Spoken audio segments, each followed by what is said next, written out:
Alright, so I got the 204 rounds loaded up for the accuracy test. I'm going to shoot this at 100 yards. It's going from 27.6 grains of benchmark powder to 28 grains. At 27.6 it was nearly matching the factory velocity with the two Hornadies and the Remingtons that we tried at 100 yards. Both were just over 3,800 feet per second.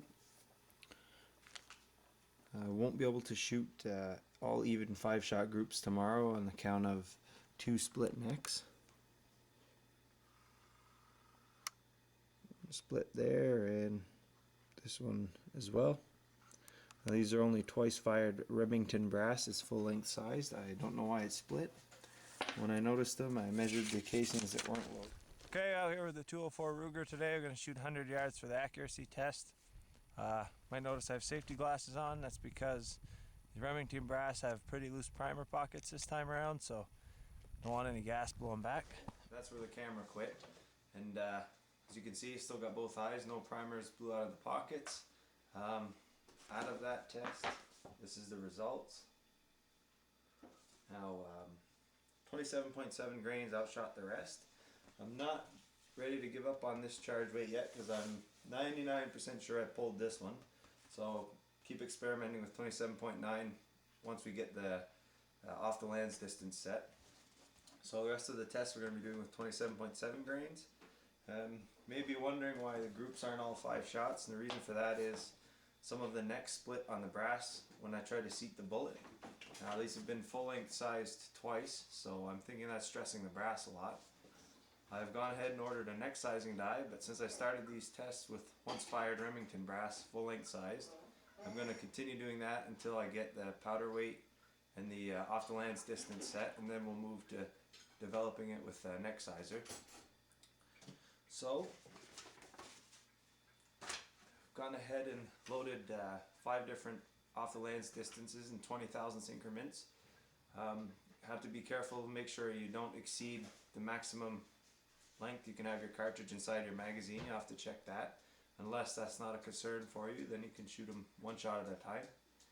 Anyway, we're going to take these loads and go out and try them and see what we get at 100 yards. Alright, so here's a little tip for you small caliber guys. These little 204 casings can sometimes be hard to find something locally at your gun shop or whatever for getting your powder down in that tiny little neck. And tip is definitely the word. Just head on down to Walmart or any store that carries cake decorating stuff. This is a tip number 5 for a pastry decorator. It's only a couple bucks. It's stainless steel and it fits right down inside the neck. Perfect. Just dump your powder in through there. It flows good. It's easy to clean, and anyway, it works good for me. Thought I'd put that out there. Okay, so one more thing I want to mention while we're on the seating depth topic. General rule of thumb is you like to keep at least 1 caliber length inside the neck. This has to do with starting pressure and also helping keep your bullet in line from taking it out of the clip, putting it in the clip, and general stuff that'll cause a misalignment. So I've got this one seated out as far as my mag will allow me, and I've marked a line on there. So we're going to go ahead and pull this bullet and check to see how much we have contact with the case neck. Okay, so we got the bullet pulled. You can use the base of another bullet just to give you a rough estimate, but I have calipers here, so I'm going to use those. We're going to measure from the very bottom, this side of the line here.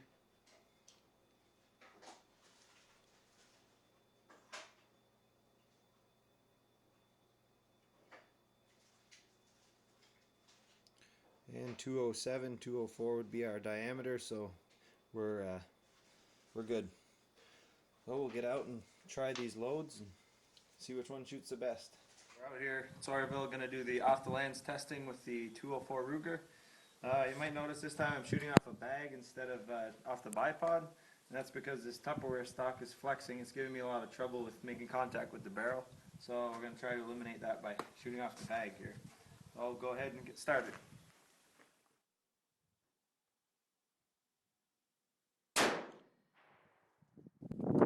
Alright, so this is what we have so far. Our first group and our second. We have 2 double holes. We'll go back and shoot the rest, and then we'll look over the information.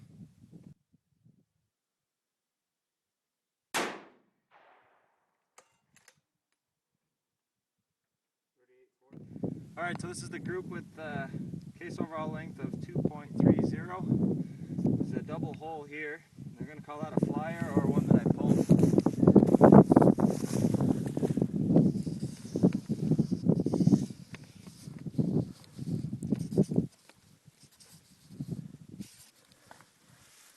And we'll go back and shoot the last batch and see what we get.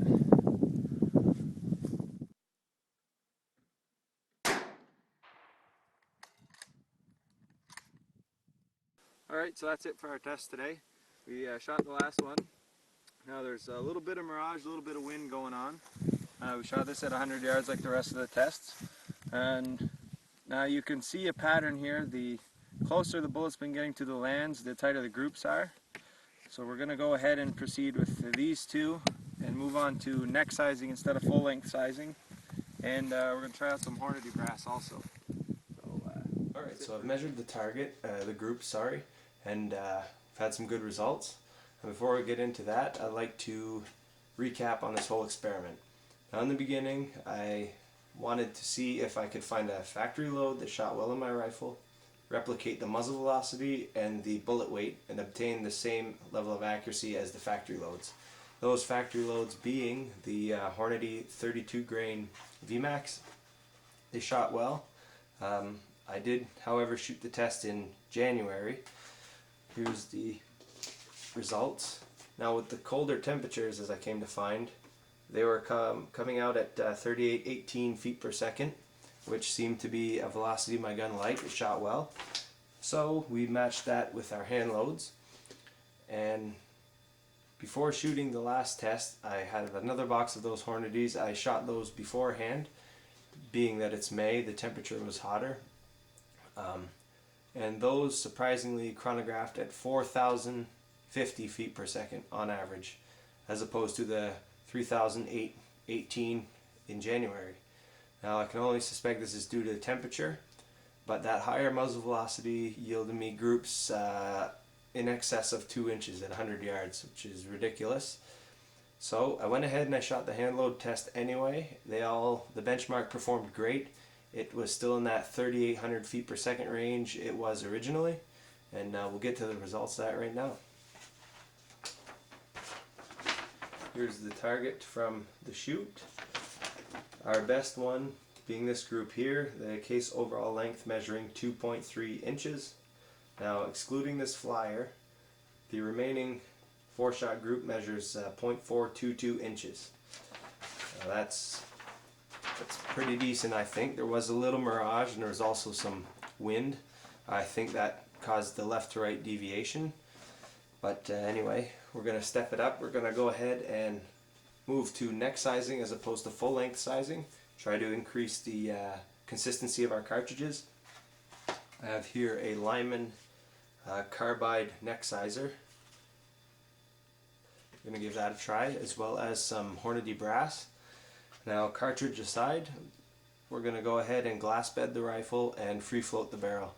Now, the Tupperware stock is giving me some troubles on the bipod where it'll touch either side on the barrel when you're influencing the stock with your hand, trying to get a level shot. So that's not allowing the barrel to vibrate consistently each time. We're going to go ahead and fix that and try some Hornady brass. And we'll continue with the testing and get back to you. Till then, thanks for watching. This has been Skylar408.